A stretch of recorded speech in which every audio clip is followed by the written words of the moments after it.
Hey, this is Mark, your money plan coach, and welcome back.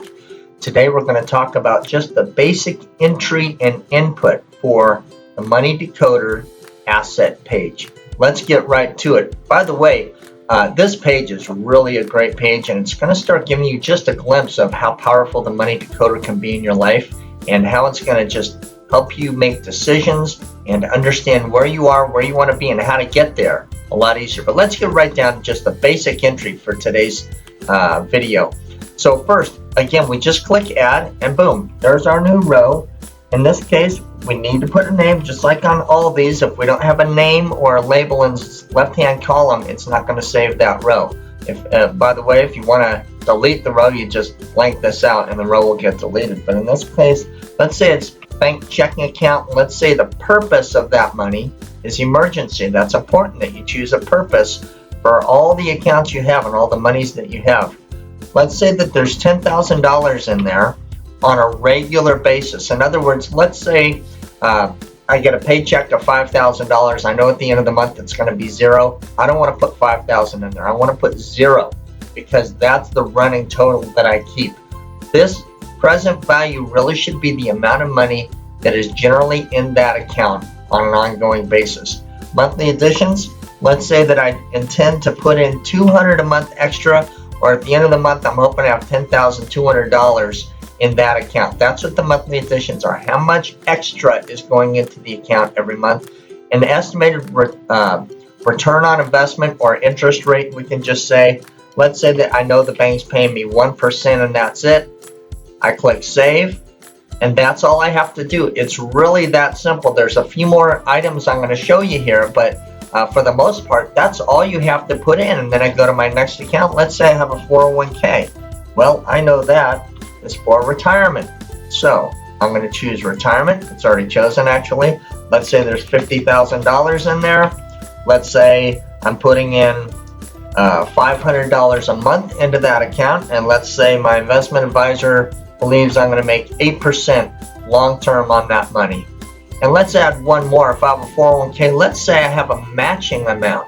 And if I put in a matching over here, which I did, $400 a month into the 401k and $200 matching, then I'm going to go back and say, okay, actually I was wrong. $400 a month is going into my 401k, and then I have 401 match, also for retirement.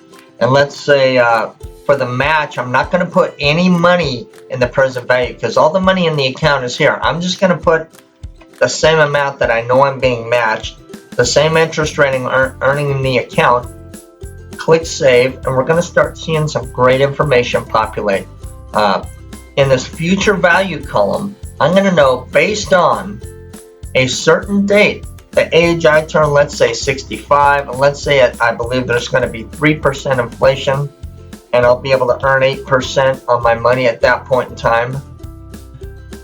We're going to assume that I'm retiring, or George is retiring at age 65. There's going to be a 3% inflation, and there's going to be 8% return on investment from the date I retire till the date where George dies. So in this case, you can see what's calculated here. The 401k that's $50,000 today, $400 a month is going into the account at 8% until George is age 65. That's how much is going to be in the account, and that's how much money I can take out per month for retirement, income at retirement. As far as the 401k match, again, all my 401k value or dollars should be here in this basic 401k account, but there's an extra amount going in per month of $200, same rate of return. This is how much George will have at age 65, and this is how much income will be produced. Now let's go to a couple other areas on the form real quick. Let's say I believe I also will be given a fixed income because I'm a teacher, a government worker, or just I have a great pension with my company, or Social Security. Let's say I believe George is going to get $2,500 a month in Social Security, and Mary's going to get $1,500 a month in Social Security. I have, and let's add Mary's 401k because I saw something there for Mary. I can just click back here. Mary has 500 going in and 500 matching, so let's put that in. 401k Mary, and let's say she's got 75,000 in there, 500 going in. We'll say the same rate of return, and then remember her matching. Hers is a good match.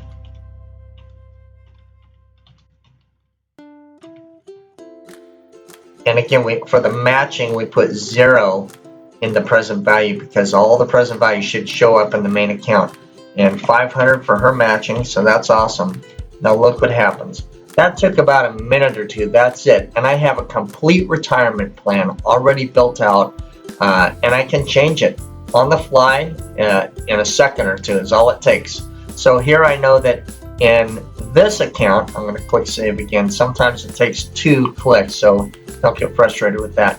But I can see in this account, I have 316,000 in the 401k. When I add the matching to it, I'm going to have another 72,000 for George's 401k. Mary's going to have 437,000 when George turns age 65.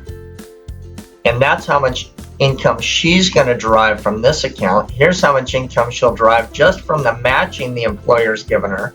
Here's how much George is going to have for Social Security. Here's how much Mary's going to have for Social Security. So at age 65, George and Mary are going to have $1 million. They're going to have an income they can count on for the rest of their lives based on this investment return, whatever they put in, and this inflation amount, and never run out of money.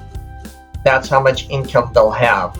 Income at retirement plus Social Security for George and Mary. I'm going to move me out of the way here so you can see monthly spending shortage surplus, and we'll get to this later. But right now, we just want to get some of the basic information here to you. Here's how much fixed plus investment retirement income they'll have. Here's the fixed, right here, fixed income. Here's the investment income.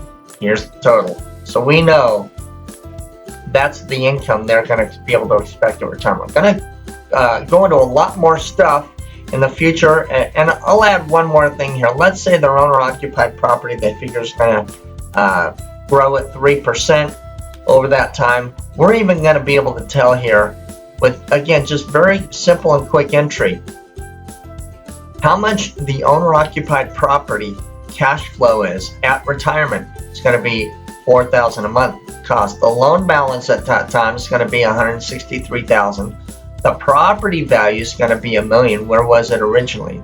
The owner-occupied property, $750 now at retirement, based on this 3% rate of return. The loan balance goes down to this.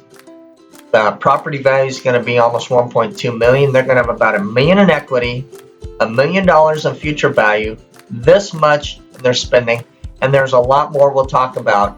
But right now, just get your basic input put in there, and you're going to be good to go. And let's go on to the next few screens. We're halfway there, and we want to get all the way up to the decisions pages. These page here, these are all advanced again, so let's just keep moving forward and get everything input up through decisions. Okay, we'll talk to you again soon. Have a great day.